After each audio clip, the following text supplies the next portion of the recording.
This is a killer whale. For years, it's been considered one of the deadliest and most vicious hunters in the sea. Is it really a vicious killer? Today, Discovery investigates some of the legends and explores some of the new facts that scientists are learning about this rare animal. We're going to see how they're taming the killer whale.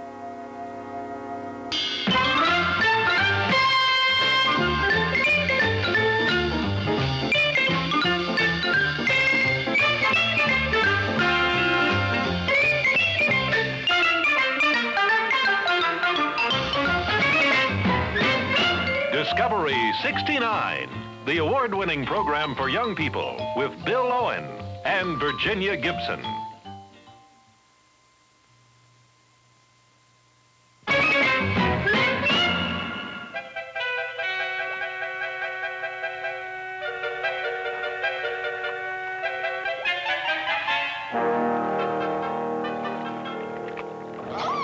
Hi, and welcome to Discovery. Today we're looking at one of the most unusual creatures in the sea, one with a very dangerous reputation, the killer whale. It's highly intelligent, with a complex language of sounds that it produces for communication and navigation. It's one of the few marine mammals that's carnivorous. In the ocean, it'll devour seals, porpoises, birds, fish, and even other whales.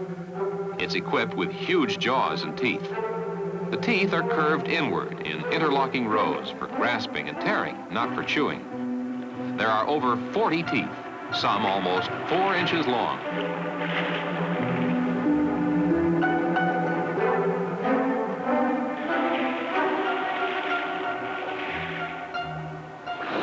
But in captivity, the killer whale seems to behave in a completely different manner.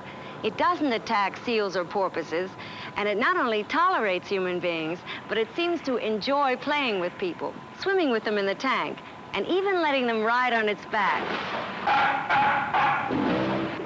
The one that we're looking at today was brought here to ABC's Marine World near San Francisco only last year. She's the largest killer whale in captivity, 22 feet long, and she weighs 4 tons, 8,000 pounds. Her name is Keanu, an Indian name meaning powerful woman, and she eats more than 150 pounds of fish every day. The trainers think that killer whales may be even smarter than porpoises. They seem to be able to respond to training much faster, and they're certainly curious about people, as you can see. Keanu is between 10 and 12 years old, but no one knows exactly because there's really no accurate way of determining a killer whale's age. In fact, many things are still unknown about this species because very few people have had a chance to observe and study them at close range.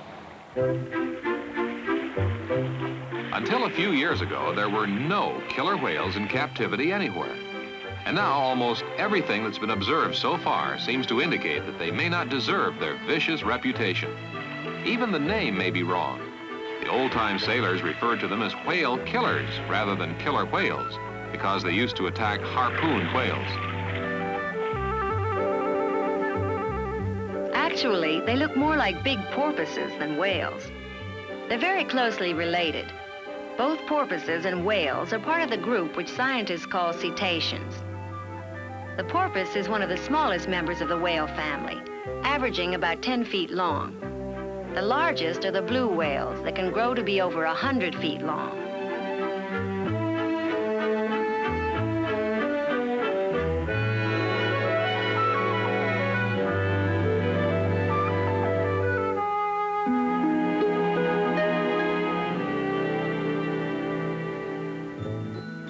The killer whale is certainly one of the most strikingly colored members of the family. Its back and head are black, with a white belly and 2 white spots in back of its eyes. The high dorsal fin on its back can be as tall as 6 feet in adult males.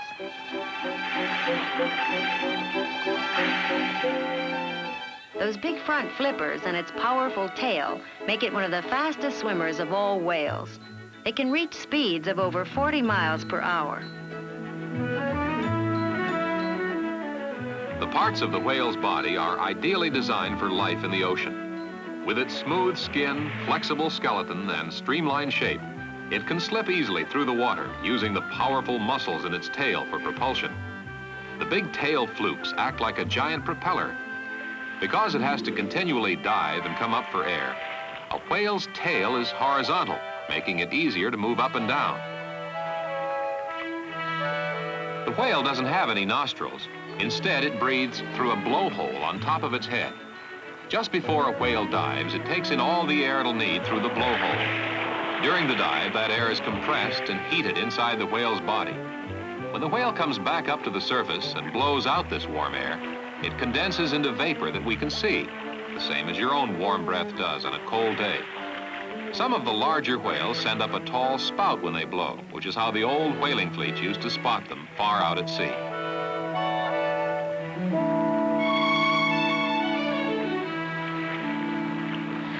Everything about whales is enormous. Even their babies are large. Whale babies are called calves, and the killer whale's calf is usually from 5 to 7 feet long when it's born and weighs over 200 pounds.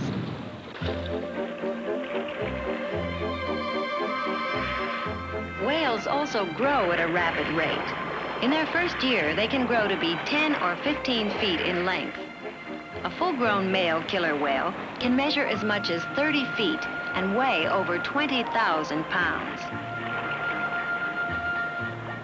In the open sea, they hunt in groups called pods, with anywhere from 12 to 50 killer whales in a pod.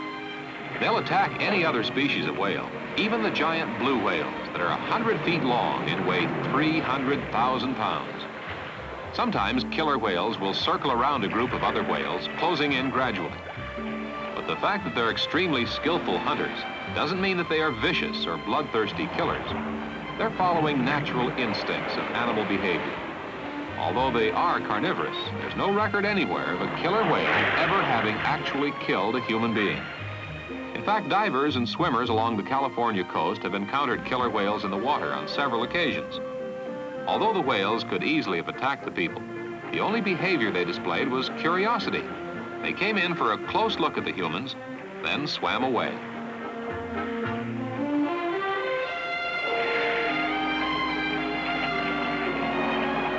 This curiosity toward human beings has enabled the killer whales to be taught to do a variety of things. We'll see how her trainer teaches Keanu to perform, and we'll do that in just a minute.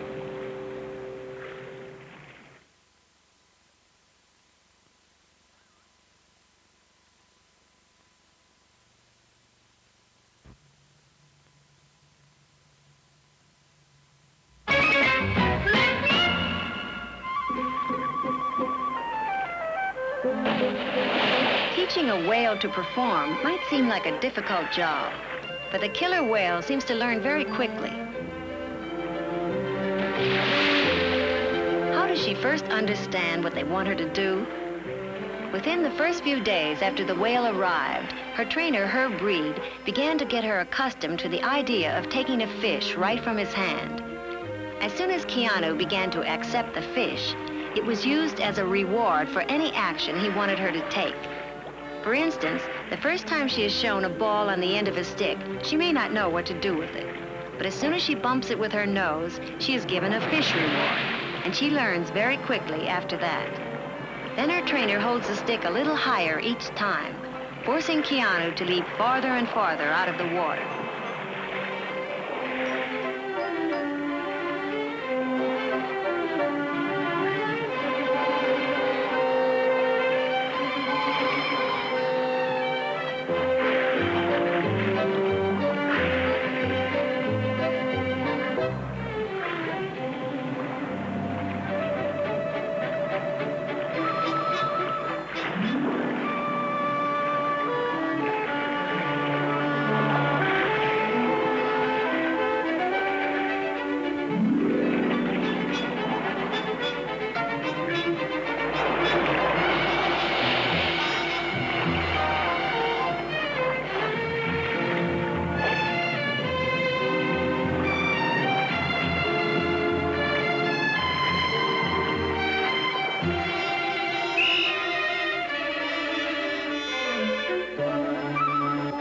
Whenever she does something right and gets a fish, the trainer will blow a whistle.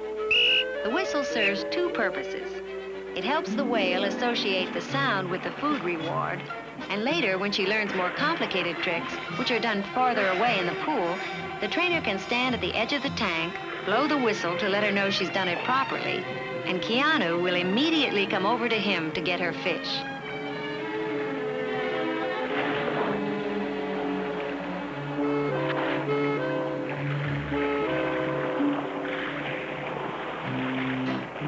Keanu has also been taught to turn over on her back and splash her tail.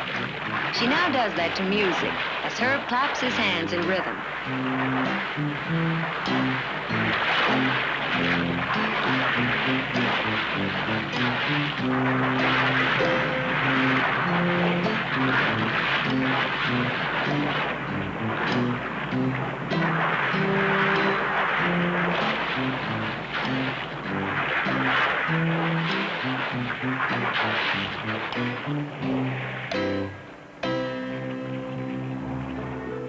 Because Keanu has come to know and trust her trainer, she even allows him to put his head right into her mouth and touch her tongue.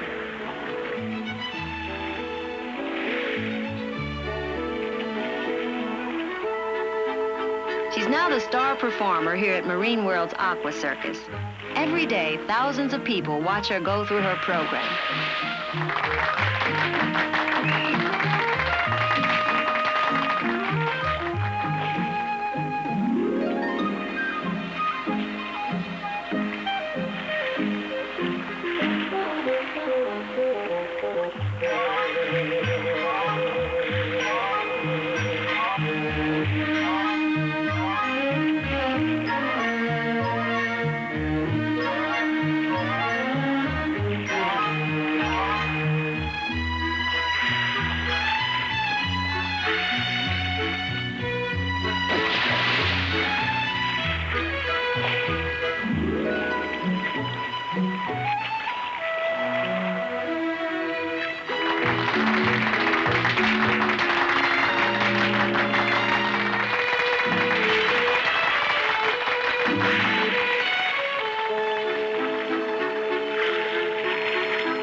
To keep her in top condition, a veterinarian gives Keanu a complete physical checkup every month.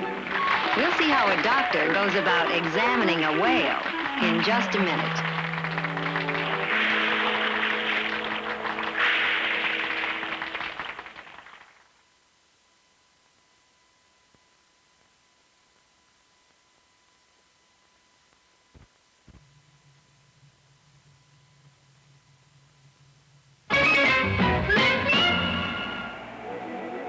The care and feeding of Keanu is a full-time job for many people. A special tank was built for Keanu at Marine World. Water from San Francisco Bay is pumped into the system, and it's filtered before it enters the tank. Chemicals are also added to the water, which is kept at a temperature range the same as the ocean water Keanu was used to in her natural habitat.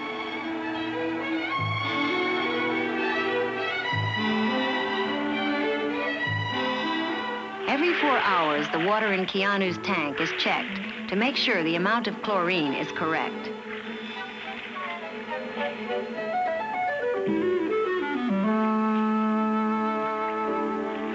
To satisfy the giant appetite of a killer whale, over 100 pounds of fish, usually mackerel, must be prepared each day.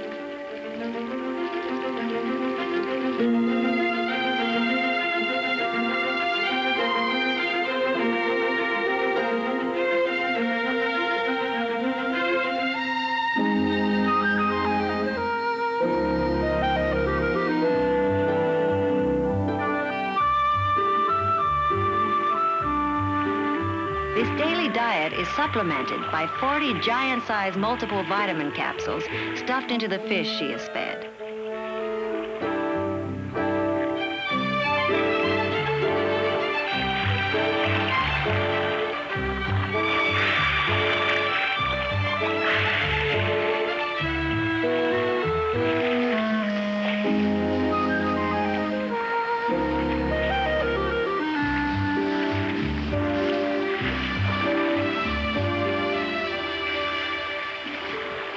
There are many things that have to be done in order to keep a killer whale healthy and content in captivity. One of the most interesting things that most people never get to see is how the doctor goes about examining this 22-foot-long, 8,000-pound patient. The first thing is to let most of the water out of Keanu's tank. It takes about 6 hours to lower it to about 2 or 3 feet deep. Just enough water to keep the whale moist. It's lowered slowly so as not to disturb the whale. In order to keep Keanu from being grounded on her side as the water recedes, she must be constantly prodded into an upright position.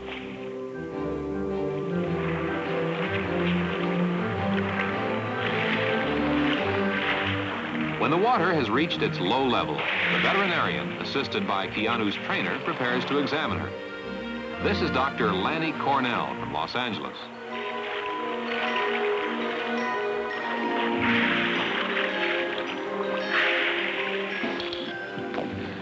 As soon as the water is down to about 2 or 3 feet or waist level or below, just a little below waist level, I usually climb right into the tank with her, and in this way she begins to get accustomed to me before I even begin the examination.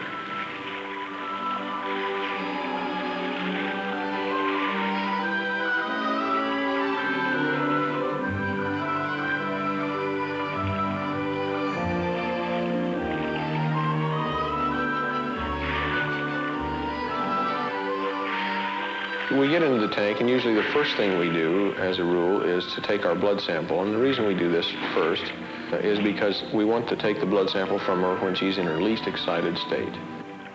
Then we take the blood sample from the tail in the animal, and the reason is because there's a very available blood vessel there in the tail, whereas in other areas of the animal it's a little more difficult to find a blood vessel to take blood from. She is, of course, a little bit ticklish back there around her flukes, her tail flukes, and the reason she is ticklish or touchy is because she's never been handled, and she doesn't particularly care for the feel and of someone touching her, and especially a needle going through her skin. And and it does tickle her, and she tries to move away from it. So we have to have someone help hold her tail up out of the water, just so we keep our blood out of the water.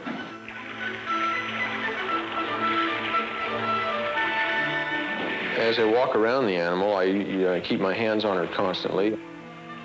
I touch her skin and feel it to see that it feels normal to me, and that a certain amount of it comes off and colors my hands with the black color of her skin. And these are little tiny cells sloughing off normally, just as our skin in a human sloughs off, as you would say, sunburn peels, except that it's not really a sunburn. It's normal for her to peel some skin off.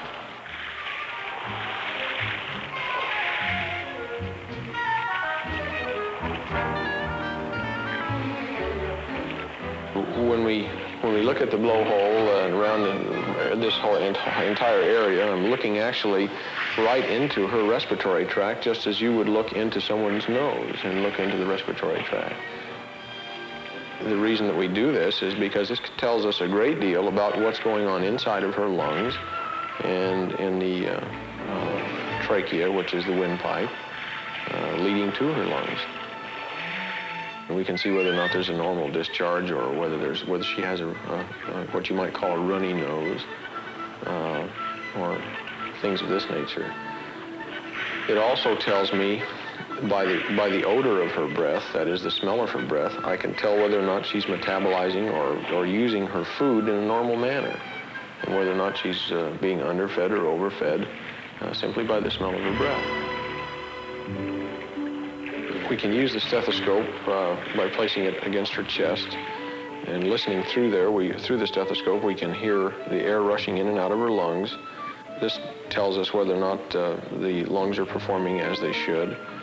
And in addition, we of course can hear her heartbeat also. And we listen for the rate of heartbeat, which is normal for her, for the variation in that rate, that is the change in the rate, which tells me that that all the reflexes that lead from the heart and lungs are functioning normally.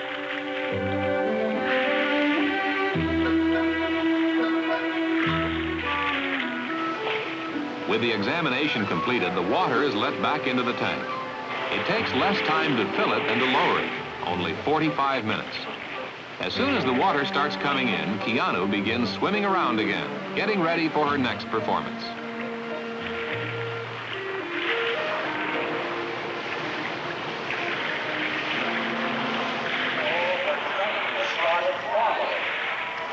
Ladies and gentlemen, boys and girls, the premier attraction of the Oceana here, a large, strange killer whale in captivity.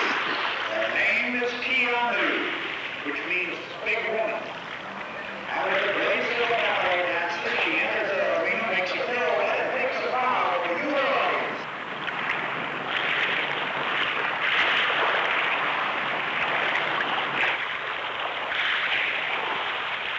The killer whale's playful behavior and its curiosity about human beings seem to contradict all the legends of its being a savage killer.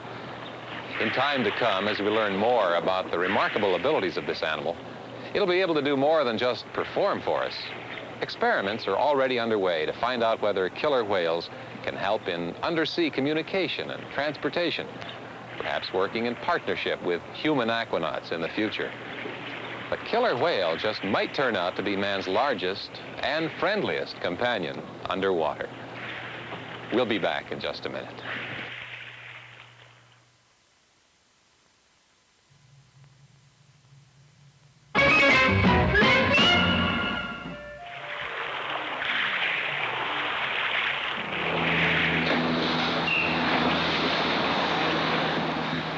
We hope you've enjoyed today's program on Taming the Killer Whale.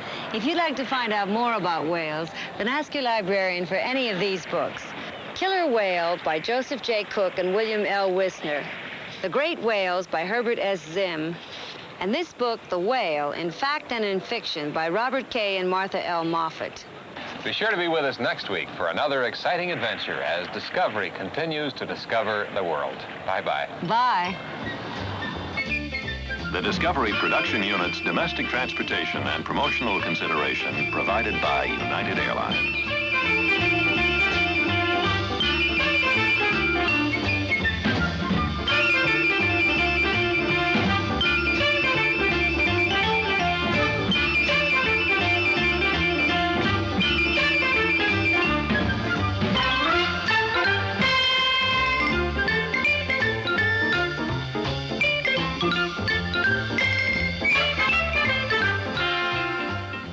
This has been a Jules Power production in association with ABC News.